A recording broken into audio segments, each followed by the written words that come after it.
Bibi mo at ang bibi ko. I love you! Love you, pare. Bibo! Bibo!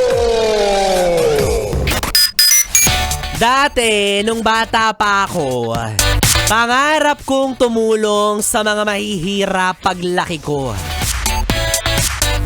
Pero ngayong matanda na ako, parang ako na yata yung nangangailangan ng tulong ninyo.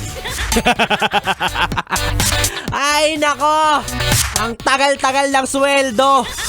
Oo, kailan ba tayo huling pumaldo? Last year pa! 2026 na ano, wala bang susunod na biyaya, John? Kala mo naman talaga napakatagal nung last year. Samantalang 5 araw pa lang yung nakakalipas. Diba? Pero totoo, no? Alam ko na karamihan sa atin ay talaga namang galing sa gastusan ng mga nakaraang okasyon. Diba nagdaan ng mga holidays, ang Christmas, ang bagong taon. Kaya nasaid lahat ng ating ipon. Oo, no? Hirap na hirap nang kumapit sa wallet ko yung 20 pesos ko. Utang na loob, gusto ko nang pakawalan to. Gusto ko na siyang gastusin kaso baka malas pag walang laman yung wallet. Ay nako, utang na loob, tulungan niyo po ako. Parang seryoso na. Parang hindi na joke-joke. Hindi pa multo pero sinasabi ng salitang tulungan niyo ko. Tulungan niyo ko. Ay, kaya naman hi, hello po sa mga yes pre natin na kagaya kong nangangapa at sumasalat-salat na ng baryang nagkalat sa bag. Oo. Ganyan talaga kapag petsa ni peligro na o hindi naman kaya kapag galing ka sa malaking gastusan. Pero minsan, no, yung mga ganyang eksena sa buhay natin, yung mga nangangapa-ngapa tayo ng mga variables sa bag. Diba? Minsan nandyan yung pag-asa. Oo, wag kang susuko kasi may pag-asa dyan sa bag mong yan. Yung akala mo walang-wala ka na pero pagtingin mo sa kaibuturan ng bag mo, shocks! Ano to? May barya. Umabot pa ng 50, o diba? O hindi naman kaya kapag maglalaba ka tapos may makakapakang papel sa bulsa. O syempre hindi mo agad sisilipin yon. Sasalat-salitin mo lang yon. Tapos pagtingin mo, pagdukot mo, ay, hindi siya resibo. Pera siya.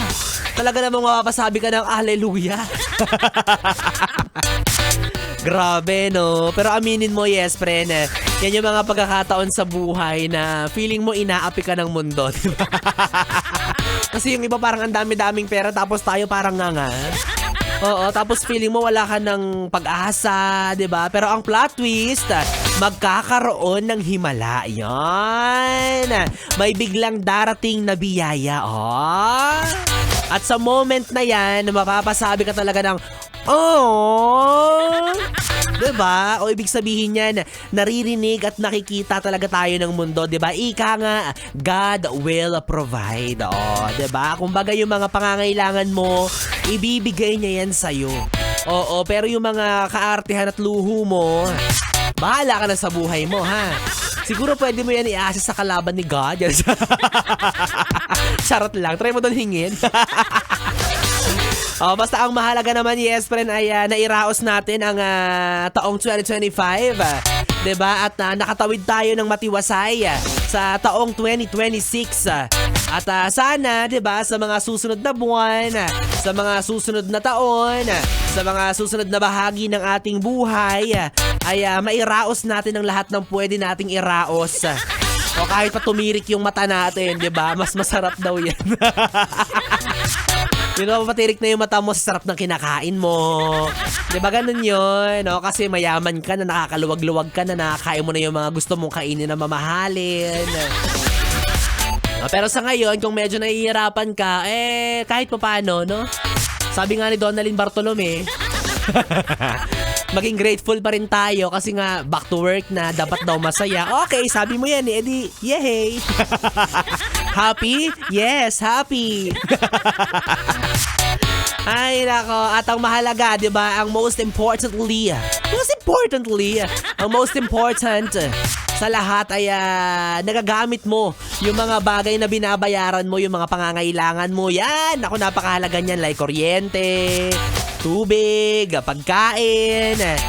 Pero pag wala ka nang makain, Nandito lang naman ako. Parang sira. Nandito lang ako kasi sigurado ako mabubusog ka sa mga sasabihin ko sa programang ito. Yes! Naitawid! Nailusot. Yes, friend, kapiling mo na ang bibi mo sa radyo. Ang DJ na mabilis bumayo. Ang dila sa mikropono. Ako po si DJ B-Boy. B-Boy, Bibo. At ako'y pwede mong makatabi hanggang mamayang alas 12 para sa ating BB Time. Kaya naman dito ka lang sa istasyong No Problem. Ang 101.1, Yes FM Solid. Oras natin, 9:38.